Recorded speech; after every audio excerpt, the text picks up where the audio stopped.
I spent some time working with Gap, and I want to tell you something about Gap that took me a while to understand. Gap is an extraordinarily well-run business. It can open a store in a new country and have it looking and feeling identical to the one in the next continent within weeks. The training, the systems, the visual merchandising guidelines, all of it precise, consistent, reproducible.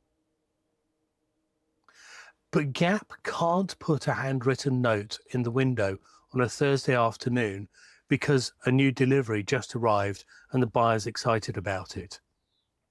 It can't ring a regular customer to say the coat she asked about in August has finally come in and there's one in her size behind the counter.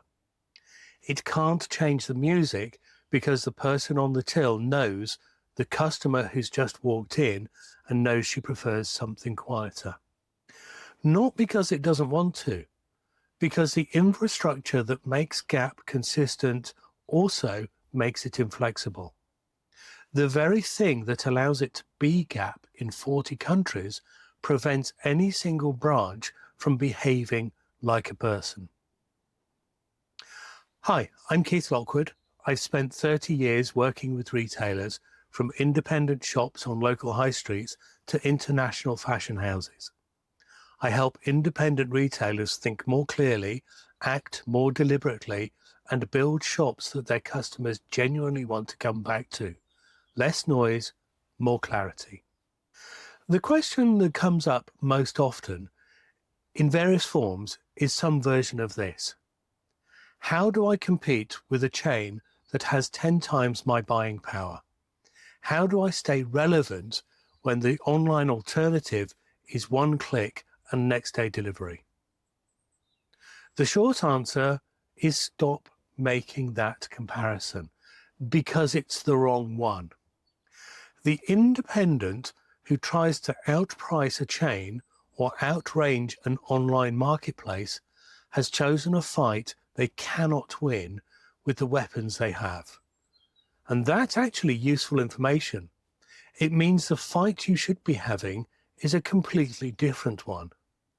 When I was working in grocery retail in the 90s, there was a big push into smaller convenience formats, chains trying to get closer to where people live and compete with local grocers. Some of those stores did very well, but in towns where an independent grocer was already established, something interesting happened. The chain opened. The prediction was that the local would lose significant trade. Often, it didn't. When anyone asked the customers why, the answers were consistent. They used both. They went to the chain for specific things, for speed, when price mattered. They went to the local shop because they knew the person behind the counter, because the recommendation was trustworthy, because they felt genuinely welcomed in a way the chain could not manufacture. The local grocer wasn't competing on range or price. They were competing on something the chain couldn't buy. I want to name the 4 specific advantages rather than leave them as a general feeling. The first is decide. An independent can make a decision about a range change, about a pricing call, a response to a customer issue in real time. A chain cannot do that. The gap between identifying a problem and solving it in a large retail business is measured in weeks or even months. In your shop, it's measured in minutes.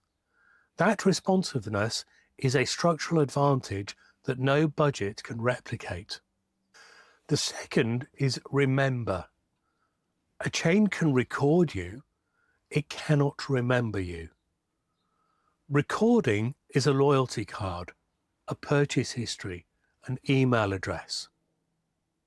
Remembering is the person at the till who knows you always ask about provenance before you buy, who knows your regular is shopping for her elderly mother and would welcome a suggestion. That requires continuity, attention, and genuine human interest. It cannot be delegated to a system.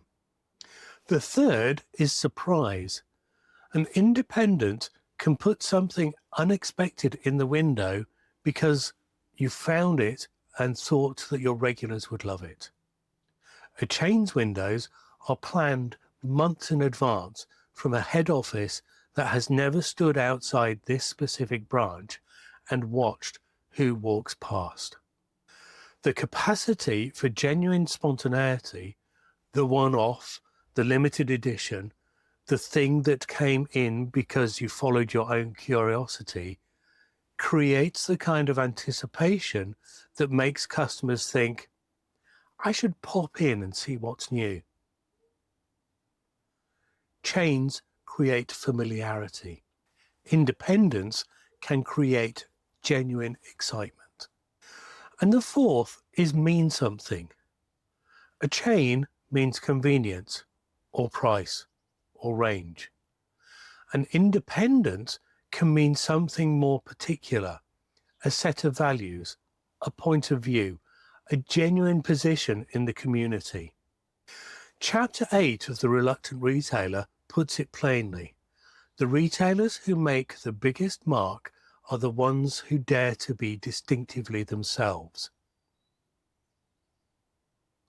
That distinctiveness is only available to a business run by a person who has a genuine point of view and the freedom to express it. No chain is actually a self. You are. There's a line from the Retail Trading Committee report of 1951, produced as part of the post-war planning for rebuilding Britain's commercial infrastructure, that I've written down because I really think it's relevant today. They wrote that the independent shopkeeper provides something to a community that no multiple trader can fully replicate. The exercise of individual judgment and the cultivation of individual relationship. 70-odd years and the digital revolution later, those two things are still the clearest expression of what you have that a chain structurally doesn't.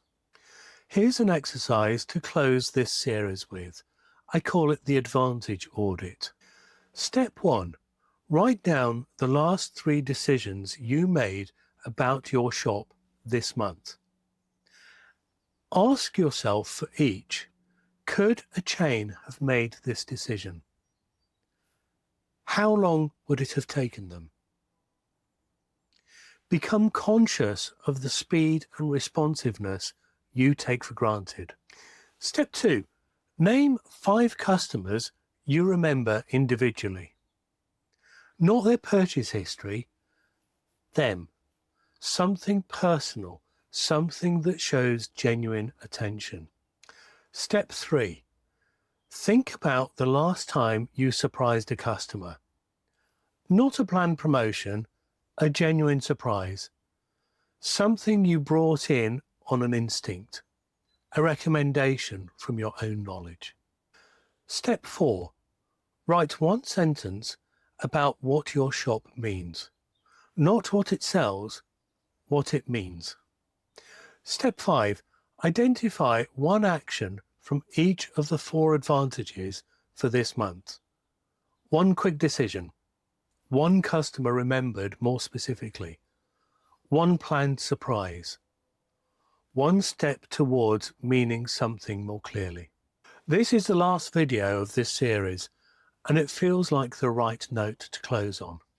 Over 13 weeks, we've moved through the full picture of what makes an independent retail business the high street and why it matters, the physical environment, the customer relationships that outlast any difficult period, and now this.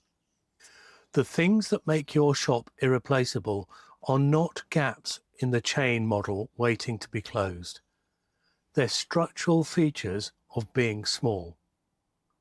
And smallness, approached with confidence and intention, is one of the most powerful positions in retail. The temptation in a difficult market is to look at what the large retailers have and feel the absence of it. The better question runs the other way round. What do you have that they cannot get? When you can answer that clearly, you know what to protect and what to invest in. In the next series, we move into more operational territory. The first, specifically, why so many independent retailers find their shelves quietly working against them, and a practical method for changing that. If this week was about knowing your strengths, next week is about clearing the stock that's obscuring them.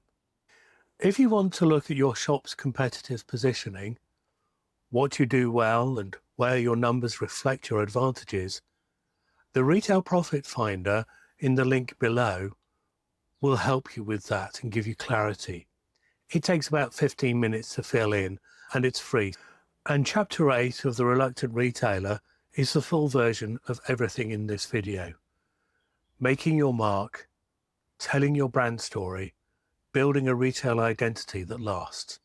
Again, the link to the book is in the description. Subscribe so you don't miss out on any future videos.